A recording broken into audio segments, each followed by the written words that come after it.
De acordo com o guia oficial da Copa Mundial de Quadribol, produzido pelo Comitê Internacional de Quadribol da Confederação dos Bruxos e disponível em todas as livrarias bruxas respeitáveis, pelo que muitos acham ser a soma ridiculamente cara de 39 galeões, o torneio é realizado a cada 4 anos desde 1473.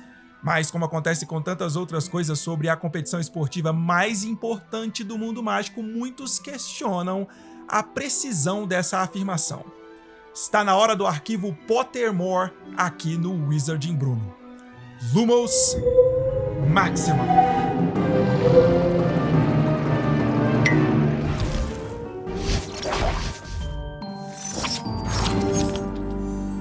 E aí, meus bruxos? Bruno Santiago aqui, vocês estão no Wizarding Bruno, sua inesgotável fonte de magia. Está no ar mais um episódio do arquivo Pottermore, a série de vídeos onde eu traduzo e apresento em forma de vídeo textos da autora J.K. Rowling publicados no antigo site Pottermore e hoje presentes no arquivo da autora no site oficial do Wizarding World. No episódio de hoje eu vou apresentar para vocês o texto History of the Quidditch World Cup, ou em português, História da Copa Mundial de Quadribol.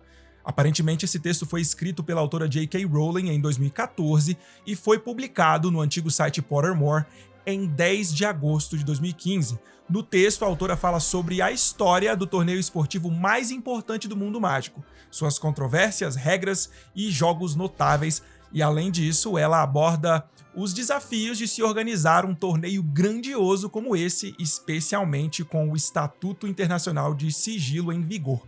Bora pro texto? Vamos lá! Como apenas os times europeus competiram durante os séculos XV e XVI, os puristas preferem datar o início da Copa Mundial de Quadribol no século XVII, quando ela se tornou aberta a todos os continentes. Há também um debate acalorado sobre a precisão de alguns relatos históricos de torneios. Uma quantidade substancial de todas as análises pós-jogo se concentra em se a interferência mágica ocorreu e se ela fez ou deveria ter feito o resultado final discutível. O Comitê Internacional de Quadribol da Confederação dos Bruxos tem o trabalho ingrato de regular esta competição contenciosa e anárquica. Dizem que o livro de regras relacionadas à magia, tanto dentro quanto fora do campo, se estende a 19 volumes e inclui regras como nenhum dragão pode ser introduzido no estádio para qualquer finalidade, incluindo, mas não se limitando, a mascote da equipe, treinador ou aquecedor de xícaras. E a modificação de qualquer parte do corpo do árbitro, seja ou não solicitada, tal modificação resultará em uma proibição vitalícia do torneio e possivelmente em prisão. Uma fonte de discordâncias veementes, um risco de segurança para todos que a frequentam e um foco frequente de agitação e protesto, a Copa Mundial de Quadribol é simultaneamente o evento esportivo mais emocionante da Terra e um pesadelo logístico para a nação anfitriã. Um momento crucial para a Copa do Mundo de Quadribol foi a implementação do Estatuto Internacional do Sigilo em 1692, que tinha o objetivo de esconder a existência da magia e dos bruxos. A Confederação Internacional dos Bruxos considerou a Copa do Mundo de Quadribol um risco de segurança de alta magnitude devido ao movimento em massa e à congregação de tantos membros da comunidade internacional de bruxos. No entanto, após protestos em massa e ameaças à Confederação Internacional dos Bruxos, concordou-se que o torneio poderia continuar e um órgão regulador, o Comitê Internacional de Quadribol da Confederação dos Bruxos, foi criado para encontrar locais adequados, geralmente charnecas remotas, desertos e ilhas desertas. Organizar o transporte para os espectadores, tantos quanto 100 mil normalmente comparecem às finais, e fiscalizar os jogos em si, era uma tarefa geralmente considerada uma das mais ingratas e difíceis no mundo bruxo. O número de países que inscrevem uma equipe de quadribol para cada Copa do Mundo varia de torneio para torneio. Quando a população bruxa de um país é pequena, pode ser difícil formar uma equipe com o padrão necessário, mas outros fatores como conflitos internacionais ou desastres podem afetar o número de inscrições. No entanto, qualquer país pode inscrever uma equipe nos 12 meses seguintes a uma final. As equipes são então divididas em 16 grupos, dentro dos quais cada equipe joga contra todas as outras ao longo de um período de 2 anos, até restarem 16 equipes vencedoras. Durante a fase de grupos, a duração do jogo é limitada a 4 horas para evitar o esgotamento dos jogadores. Inevitavelmente, isso significa que alguns jogos de grupo não têm capturas do pomo de ouro, mas são decididos apenas com base nos gols. Qualquer vitória na fase de grupos vale 2 pontos. Uma vitória por mais de 150 pontos rende 5 pontos adicionais. Por 100 pontos, 3 pontos adicionais. E por 50 pontos, 1 ponto adicional. No caso de empate em pontos, o vencedor é a equipe que capturou o pomo de ouro mais vezes ou mais rapidamente durante suas partidas. Os 16 finalistas são classificados de acordo com os pontos que conquistaram durante a fase de grupos. A equipe com mais pontos joga contra a equipe com menos pontos. A equipe com o segundo maior número de pontos joga contra a equipe com o segundo menor número de pontos. E assim por diante. Em teoria, as 2 melhores equipes permanecerão para jogar uma contra a outra na final. Os árbitros são escolhidos pelo Comitê Internacional de Quadribol da Confederação dos Bruxos. Nenhuma Copa do Mundo de quadribol está livre de suas controvérsias, mas algumas se destacam. Algumas das mais infames estão listadas abaixo. O torneio que ninguém lembra. O Comitê Internacional de Quadribol da Confederação dos Bruxos insiste que um torneio foi realizado a cada 4 anos desde 1473. Isso é motivo de orgulho, comprovando que nada, guerras, condições climáticas adversas ou interferência dos trouxas, pode impedir os bruxos de jogar quadribol. No entanto, há um mistério em torno do torneio de 1877. A competição foi indiscutivelmente planejada. Um local escolhido, o deserto de Rin, no Cazaquistão, materiais de divulgação produzidos e ingressos vendidos. Em agosto, no entanto, o mundo bruxo acordou para o fato de que não tinham nenhuma lembrança do torneio ter acontecido. Nem aqueles que possuíam ingressos, nem nenhum dos jogadores podia se lembrar de um único jogo. No entanto, por razões que nenhum deles entendia, o batedor inglês Lucas Bargworthy estava sem a maioria de seus dentes. Os joelhos do apanhador canadense Angelus Peel estavam ao contrário e metade da equipe argentina foi encontrada amarrada no porão de um pub em Cardiff. Precisamente o que havia ou não havia ocorrido durante o torneio nunca foi provado de forma satisfatória. As teorias variam desde um feitiço de memória em massa perpetuado pela Frente de Libertação dos Duendes, naquela época muito mais ativa e atraindo diversos bruxos anarquistas insatisfeitos, até o surto de Cerebrumos Spattergroit, uma subvariante virulenta do Spattergroit mais comum que causa confusão grave e comprometimento da memória. De qualquer forma, considerou-se apropriado reencenar o torneio em 1878, e ele tem sido realizado a cada 4 anos desde então, o que explica a pequena anomalia na sequência de a cada 4 anos desde 1473. Royston Idlewild e os dissimuladores. Em 1971, o Comitê Internacional de Quadribol da Confederação dos Bruxos nomeou um novo diretor internacional, o bruxo australiano Royston Idlewild, um ex-jogador que havia feito parte da equipe vencedora da Copa do Mundo de seu país em 1966.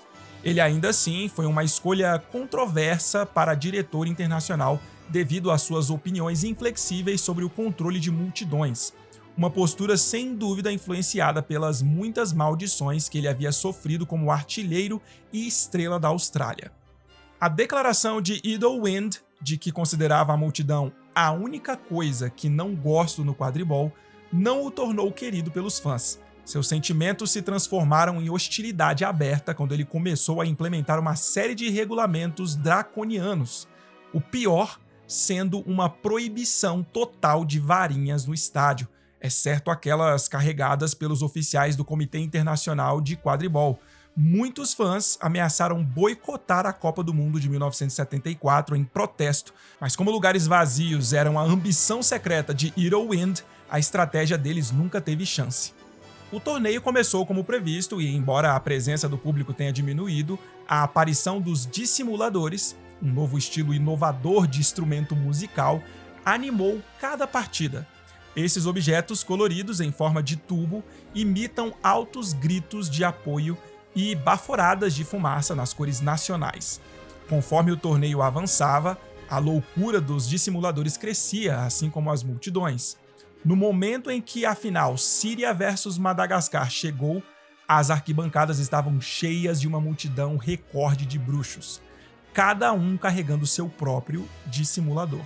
Quando Royston Idlewild apareceu na tribuna para dignatários e autoridades de alto escalão, 100 mil dissimuladores emitiram sons de desaprovação e foram instantaneamente transformados nas varinhas que estavam disfarçando o tempo todo. Humilhado pela violação em massa de sua lei pessoal, Royston Idlewild renunciou imediatamente. Mesmo os torcedores dos perdedores Madagascar tiveram algo para celebrar durante o resto da longa e barulhenta noite. Reaparição da Marca Negra. Possivelmente a final mais infame da Copa do Mundo dos últimos séculos foi a partida entre Irlanda e Bulgária em 1994, que ocorreu em Dartmoor, Inglaterra. Durante as celebrações pós-partida da vitória da Irlanda, houve um surto de violência sem precedentes, com apoiadores de Lord Voldemort atacando outros bruxos e capturando e torturando trouxas locais. Pela primeira vez em 14 anos, a Marca Negra apareceu no céu, o que causou alarme generalizado e resultou em muitos ferimentos entre a multidão. O Comitê Internacional de Quadribol da Confederação dos Bruxos censurou fortemente o Ministério da Magia após o evento, julgando que os arranjos de segurança tinham sido inadequados, dada a conhecida existência de uma tendência violenta de sangue puro no Reino Unido. Royston Idlewild emergiu brevemente da aposentadoria para dar a seguinte declaração ao Profeta Diário: "Uma proibição de varinhas não parece tão estúpida agora, não é mesmo?" Finais da Copa do Mundo de Quadribol de 1990 a 2014. 1990. Canadá 270, Escócia 240. Uma grande decepção para a Escócia, cujo apanhador Hector Lamont não conseguiu pegar o pomo de ouro por milímetros. Em uma entrevista pós-partida, Hector criticou seu pai, Hector Curto Lamont, por não ter lhe dado dedos mais longos. 1994, Irlanda 170, Bulgária 160. A ação em campo foi muito ofuscada pelos eventos que se seguiram a esta partida. Uma espetacular captura do pomo de ouro pelo jovem apanhador Viktor Krum foi suficiente para preservar a dignidade búlgara, mas não para garantir a vitória. 1998, Malawi 260, Senegal 180, apenas a segunda final inteiramente africana. Após os tumultos de 1994, a segurança nessa partida estava mais reforçada do que nunca. Senegal quase se recusou a jogar quando seus mascotes da equipe, Youmboins, foram presos do lado de fora do estádio. Youmboins são uma espécie de elfos domésticos africanos e eles aceitaram sua prisão de maneira razoavelmente tranquila, simplesmente roubando toda a comida num raio de 10 milhas em vingança e desaparecendo na noite. 2002, Egito 450, Bulgária 300. Outra decepção avassaladora para a Bulgária. Viktor Krum foi derrotado por pouco na busca pelo pomo de ouro pela excepcional apanhadora egípcia Hawia Zaghloul. Após a partida, um Krum emocionado anunciou sua aposentadoria. 2006, Burkina Faso 300, França 220. Uma vitória popular para a pequena nação africana, cujo apanhador Joshua Sankara foi prontamente nomeado ministro da magia de Burkina Faso. 2 dias depois, ele renunciou, apontando que preferia muito mais jogar quadribol. 2010, Moldávia 750, China 640, uma partida intensamente disputada que durou 3 dias e foi amplamente considerada como uma das melhores partidas de quadribol deste século.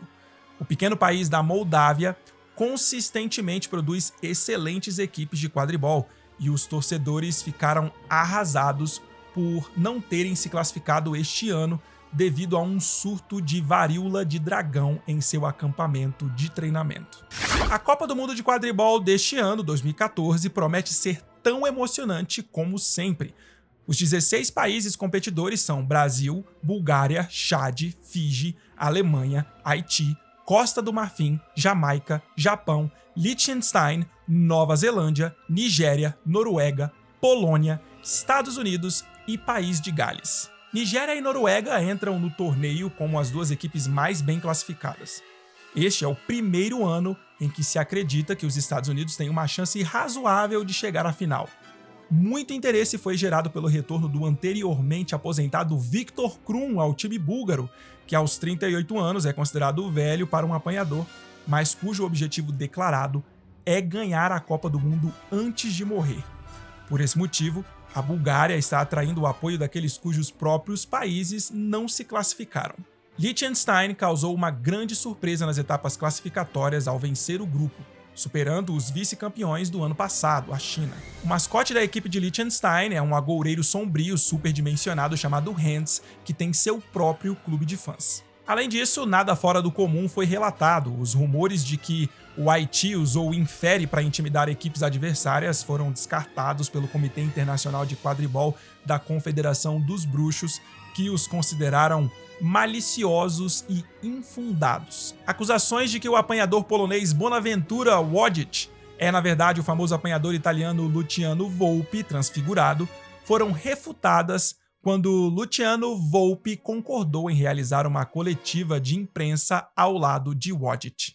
A gerente galesa Gwen Jones, anteriormente das Holyhead Harpies, ameaçou amaldiçoar a cara do rival e gerente do time brasileiro José Barbosa, quando ele chamou as artilheiras do time do País de Gales de bruxas sem talento, um comentário que ele mais tarde insistiu ter sido tirado do contexto. Os jogos de abertura ocorrerão no próximo mês no deserto da Patagônia. Texto original de J.K. Rowling. E aí, meus bruxos, vocês já conheciam todos esses detalhes e curiosidades sobre a Copa Mundial de Quadribol?